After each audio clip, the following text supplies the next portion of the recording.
All right, it is time for a tag video. Hey everyone, it is Shannon, and I'm super excited to be here today and to share with you this video. This is going to be the Booktube Oldie Tag, and the original was created by Monica Kim. I will leave a link to it down below. I don't think I was tagged in this, but I think I qualify. The first book-related video I ever did, or I ever posted, was on May 13th, 2013. I couldn't quite believe it when I looked that up, but yeah, so it has been quite some time now. Okay, let's get to the questions. Question number 1, how long have you been part of the Booktube community? I'm not exactly sure when that happened, but I can tell you about how YouTube happened for me, because I actually have dates for that. So I started on YouTube in 2012 with a film-related channel. I did a countdown to Skyfall and a countdown to Prometheus, so just for some context of how long ago that was for the film people out there. But then I realized I wanted a channel that was not siloed. I wanted a channel where I was free to talk about anything that I wanted, so I created this channel, Planet Shannon TV, in 2013. I started in February, and then my first book-related video was May 13th, 2013, and that was a review of Divergent by Veronica Roth. I can't quite believe that was my first book-related video. I was then, as I am now, interested in book-to-film adaptations, although the books that I tend to be interested in are different now, but yeah, Divergent, that was the first one. Feel free to watch it. Don't. Please don't. The sound quality is horrible, but I will put it up there just in case anyone wants to.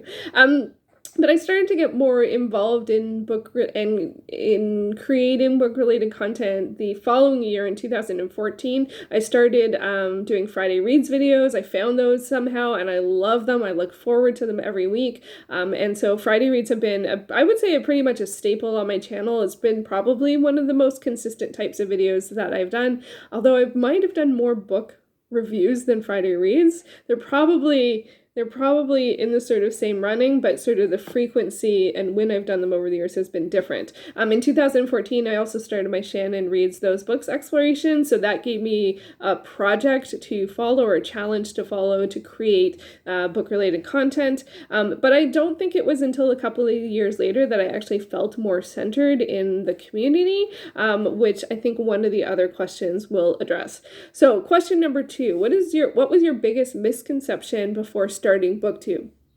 So as I mentioned, I created this as a non-siloed channel. I didn't realize that Booktube was its own community within YouTube, and which makes me wonder why I posted a review of Divergent, other than that I wanted to talk about it. But I think when I started to see it as a separate or a nestled community within YouTube, I sort of didn't, it took me a while to realize that we weren't all on the same footing. So if your channel was newer, or if you had fewer subscribers, you would probably get less views, less comments. Who would have thought? And also, if you post a comment on a really, really big channel with like hundreds of comments, you may not get a response. It took me a while to sort of pick up on that kind of stuff, and it can be the other way, but it took me a while to sort of get that. Or that having a great idea for a video didn't necessarily mean that you would get a lot of views.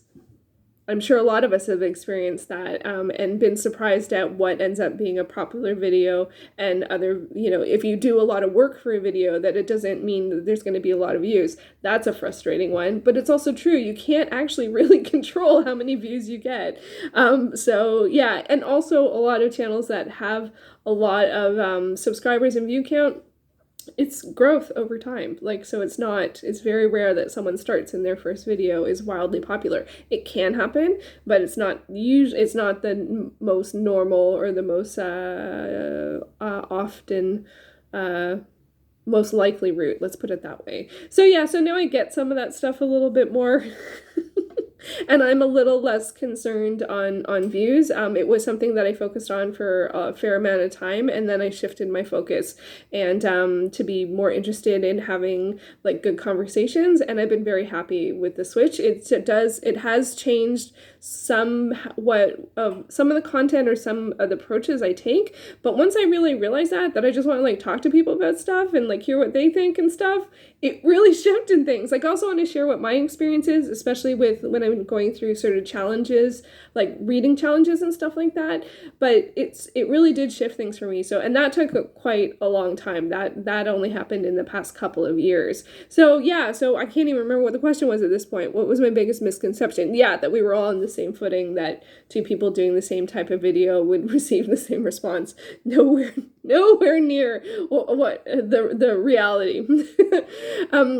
Number 3, how do you think Booktube has changed since you first started? I definitely think it's a lot bigger. Part of this is just sort of like being part of it and looking at things and searching things, but also I just think generally there was a huge influx, I think, when COVID hit. So when the pandemic started, some people have stopped posting videos, of course, over the years, throughout that time, before that time, after that time. Are we after that time yet? Yeah, I think it's huge. And I think there's also a lot of subcultures. I think when we first come to Booktube, often what we see is the YA community, but there's also lots of other communities. There's like the non-YA community, if that's like a thing, but like there's like sort of like the literary prize community type of like stuff. There's also horror Booktube. There's also like Booktube SFF, so science fiction and fantasy Booktube. There's AuthorTube Booktube crossover. There's nonfiction centric Booktube, and also I think the biggest growth has probably gone to romance Booktube, which has exploded in the past couple of years, and it's really exciting to see that. When I was first talking about romance or reading romance or sharing romances, which is probably more like 2015 and stuff, I saw almost no channels talking about romance. There was the Gwendolyn Reading Method, and Sarah from, she's had different channel names over the years. I think Sarah, are you the Bookish Knitter right now? I think Novel Expectations was where I first found her, and Steeped in Books always sticks in my head, but I think the Bookish Knitter, I think most people know Sarah, especially if you're interested in romance. But yeah, at that point it was Sarah and Gwendolyn, and that was it. And it's huge. It feels like it's as big as, maybe, I don't know, is it as big as the YA community? I don't know. I don't follow the YA community, and a lot of the YA community has, it's been some years. A lot of them have grown up. So I don't know. Things morph and change over time, but I think definitely Booktube is bigger. I also think one of the new things is this new things. How has it changed? I think live shows and reading sprints have really changed things in the past couple of years. Again, live shows when I started were very rare, and very unique, very centered around a specific thing. Now there are tons of live shows for book clubs, buddy reads, like organizing bookshelves, people just chatting, and then also reading sprints. People doing regular reading sprints has really changed things, and I think that has brought a lot of communities together, which I think is really great, and it's much more inclusive of people who don't have channels, so people who are viewers but are part of the community. I think live shows are great for that. I also think Discord has been great for that too. I don't belong to any Booktube Discords. I'm not to any active ones, but it feels like they have been a really great way for people to connect, and also connect in your own time or live, I would imagine, in terms of how Discord works.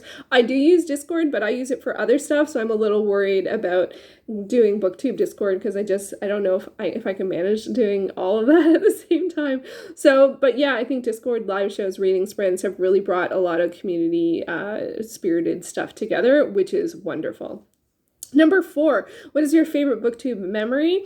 I think for me, this is sort of when I started to find the community and communities that I'm a part of, and that is in 2017. I found readathons, and I participated in, my first one was Readarama, and it was like, and the goal was 7 books in 7 days. I think I might have managed it, or maybe, I don't know, but I loved it, and it was a great way to find new people. Watching people's TBR videos really shared a lot about like what kind of reader they were and what they were interested in, and I still find that is a great way. Watching TBR videos is a great way to find channels, but that was the first time I participated in a readathon, and I loved it. I absolutely loved it. It was so much fun, so exciting, and to participate in something and to find people. So readathons were it. They were really it for me. And that persisted for several years. Although now, with all of my currently reading, there are a lot of things still on there that I started for readathons. Oh my goodness, I still do love them. I still do love them.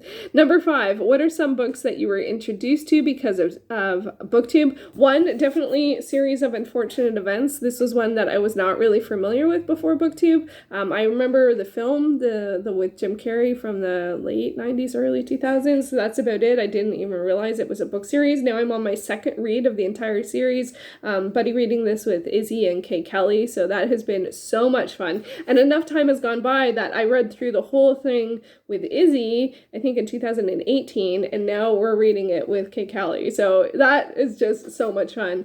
Some other books that I learned about through Booktube, Simon versus the Homo Sapiens Agenda and the whole Creekwood series, which I really enjoyed, by Becky Albertalli. The Girl in 6E is definitely something that I heard of from Booktube by, I don't remember the author, A R Torre, is that right?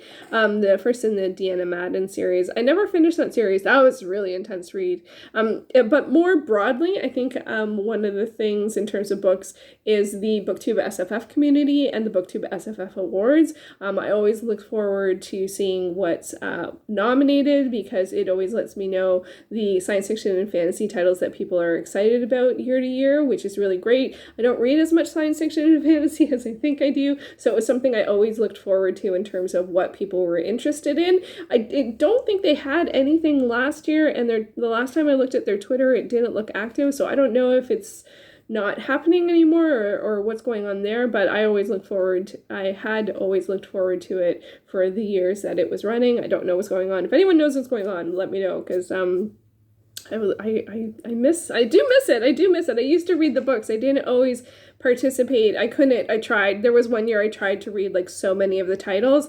It's too much too fast for me, which is too bad, because that was always a goal. It's still my goal to read all of the books that have been shortlisted. That's still one of my reading goals. Okay, number 6. What is something that frustrates you about Booktube? I would say this is kind of like the algorithm. I find it frustrating that I seem to be, for me, the recommended titles that would come up over here or at the end seem to be a lot of the same channels and the same videos again and again and again. Some of them are from people I subscribe to and watch all of their videos. Some of them are people I watch occasionally. Some of them are really popular channels that I never watch. And so I find that a bit frustrating, because I feel like, why doesn't it show me like videos that are matched like the things that I search, like Friday Reads or TBRs or those kinds of things, and are for channels that have less views as opposed to the ones that already have like hundreds or thousands of views. So that's something that I do find frustrating. I wish that the algorithm would show you things that are a bit more matched to the things that you are looking for or the things that you watch, as opposed to sort of the same channels again and again. And sometimes I consider saying not interested, but I don't want to like hurt another channel even if I don't watch them. But I'm just like, why don't you share things that are more like the things that I watch, or more in line with the things that I search for? So I do find that frustrating. Number 7, what is your hope for the future of Booktube? Oh gosh, that is a good question. What is the hope for the future of Booktube? I think it's actually doing really well. Like, honestly, like there's so many events. The reading sprints have been great. If they brought back video responses, I would love that. That's one of the things I miss back from my film days. I don't know, my film video days. I don't know how many people remember video responses. Like, if you did a tag video, you could like put it like nestle it in the original video. Not nestle it, that's not the right word. Anyway, it was a better system in terms of responding to things, and they took it away. Like how they took away how you could type in things, and like, you know, if you needed to correct something, you could put it on the screen. I don't know. I guess I just like, I don't know. I actually, that's pretty crummy. I don't really have an answer for this last one. What is my hope for the future of Booktube? That it stays going on strong. People continue to love and enjoy sharing their thoughts on books, that there's more community crossover. As someone who reads a lot of different genres, I do sometimes wish that there was more community crossover. I love that so many of these subcultures have really flourished and that people have found each other. But as someone who reads like a lot of different stuff, I just kind of want to say, you know, why don't you talk to this person, and why doesn't this person come over here, and why don't we all have a party that could be about anything? So that's actually, you know, kind of, I wish for the future is for it to be more inclusive, and less centered on genre, even though like there's nothing wrong with being centered on genre, but I don't know. That's as best as I can do. I don't know. Is that a good answer? What's your hope for the future of BookTube? I actually feel like it is really going on strong. And so, I mean, like it's, that's the best I can do for that answer. I wish there was a different answer at the end. Anyway, so there you go. There are some thoughts from someone who has been doing book-related videos since 2013. Oh my gosh. It's a long time now. It is a long time. It kind of, I do find it a bit funny that I kind of do my videos the same way. I don't do editing. That's for different reasons. But yeah, and it's still fun, and that's why I'm still doing it. So there you go. I hope you enjoyed that, and I will be back soon with another video. Thank you so much for watching.